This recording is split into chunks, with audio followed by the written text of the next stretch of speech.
आणि नक्कीच हा पालखी सोहळा फलटण शहरामध्ये अगदी वारकऱ्यांना सुखकर आणि चांगला अनुभव देणार असेल असा आम्हाला विश्वास आहे.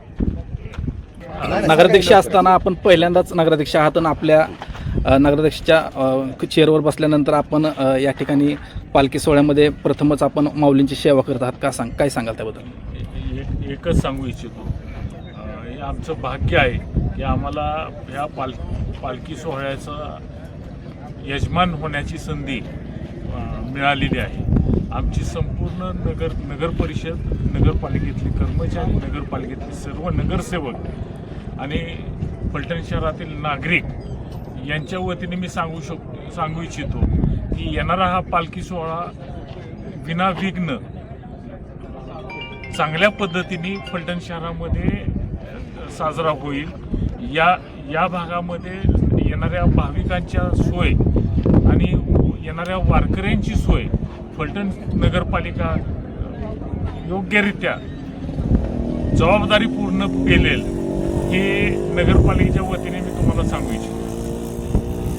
यावर्षी आपल्या नवीन जो पाणी पुरवठा होतो त्याच्या पाणी पुरवठ्याच्या ठिकाणी आपण स्वच्छतेच्या बाबत काहीतरी मोठी उपाययोजना केली आहे, त्याच्याबद्दल काय सांगाल? यामध्ये आमचे मुख्याधिकारी जाधव साहेब यांचं म्हणणं होतं की आपण दरवर्षीच पालखी सोहळा होतो. गेले 8-9 वर्षात कधीही आपल्या फिल्टरची सोय, फिल्टर स्वच्छ झालेलं नाही, पाण्याचे टँक्स स्वच्छ झालेले नाही. तर यावेळेस आपण पहिल्यांदाच असं करूया की फलटण शहरातला पाण्याचा जो टँक आहे आणि फिल्टरची जी सोय आहे ही सगळी स्वच्छता करून घेऊया, जेणेकरून या फलटण शहरामध्ये जो कोण पाणी पिल फलटण शहराचं त्याला स्वच्छ पाणी, निरोगी पाणी आणि चांगल्या पद्धतीने सोय होईल की जेणेकरून नागरिकांच्या आरोग्याची काळजी घेण्याचा प्रयत्न फलटण नगरपालिकेच्या माध्यमातून आम्ही करण्याचा प्रयत्न केलेला आहे.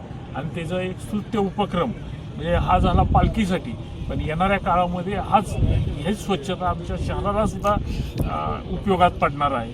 त्यामुळं पूर्ण ताकदीने आमच्या नगरपालिकेने ही सोय स्वयंस्फूर्तीने आमच्या फलटण नगरपालिकेच्या सर्व कर्मचाऱ्यांनी ही स्वच्छतेची मोहीम हाती घेतली. भटक्या कुत्र्यांचा त्रास होऊ नये म्हणून नगरपालिकेने भटक्या कुत्र्यांना बंदोबस्त केलेला आहे त्यांचा.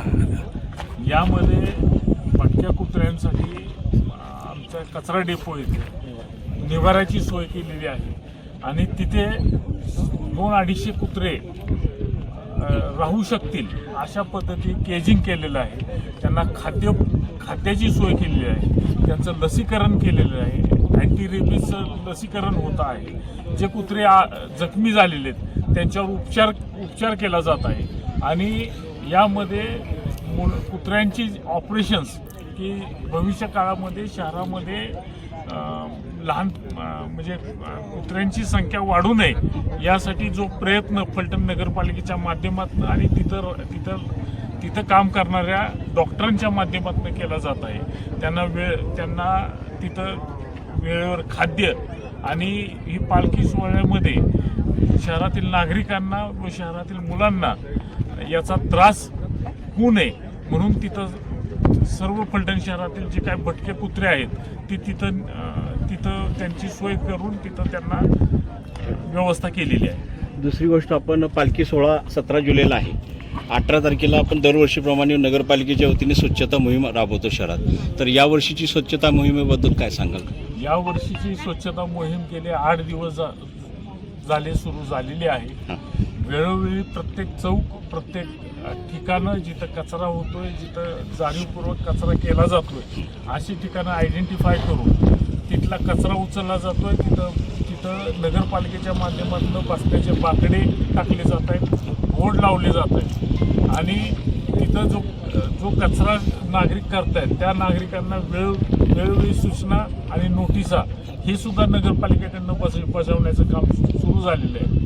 आणि याचा लवकरच येणाऱ्या पालखीत ही सोय होईलच, पण लवकरच फलटण शहराला कचरामुक्त फलटण लवकरच बघायला मिळेल. नाही, पालखी सोहळा झाल्यानंतर दुसऱ्या दिवशी जो आपण कार्यक्रम करतो दरवर्षी, मागच्या वर्षी फार उत्स्फूर्त हे केला होता. कोणतं तुम्ही पुढं दुर्गंधीची सुटते हां. त्याच्याबद्दलची आपण काय उपाय? नाही, त्याबद्दल फलटण शहरातील नगरपालिका आणि फलटण शहरातील जेवढ्या सामाजिक संस्था आहेत, कॉलेजेस आहेत, शाळा आहेत आणि फलटण नगरपालिका आणि फलटणमधील काही बँका, काही शहराच्या बद्दल प्रेम ठेवणारे नागरिक हे सगळे मिळून फलटण शहरातला हा जो विमानतळात होणारा कचरा आहे हा गोळा करतात आणि फॉगिंग या फॉगिंग उद्यापासूनच चालू होत आहे आमचं. पण कचरा निर्मूलन झाल्यानंतर पालखी इथून फलटण सोडल्यानंतर फलटण शहरामध्ये लगातार 8 ते 10 दिवस फॉगिंगची सोय फलटण नगरपालिकेने केलेली आहे आणि त्याचं नियोजन पूर्ण झालेलं आहे आणि त्या नियोजनानुसार फॉगिंगची यंत्रणा, फॉगिंगला लागणारे जे काही औषधं हे सगळं नगरपालिकेने उपलब्ध करून ठेवले. फलटण शहरातल्या अंतर्गत पालखी मार्गाबाबत काय सांगाल?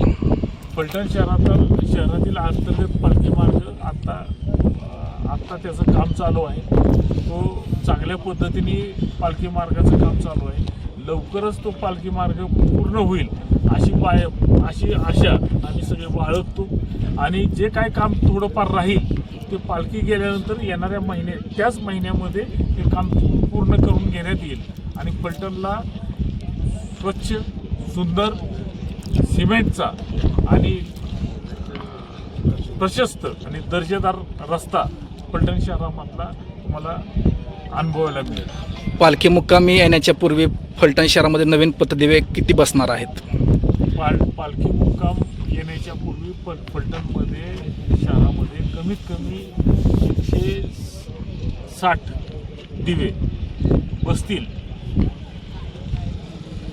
याच्यापेक्षाही जास्त बसू शकतील, पण वेळेचा अभाव आणि हे लाईटचा विषय आहे त्यामुळं सुरक्षितता बघून अशा पद्धतीने दिवे चालू केले जातील.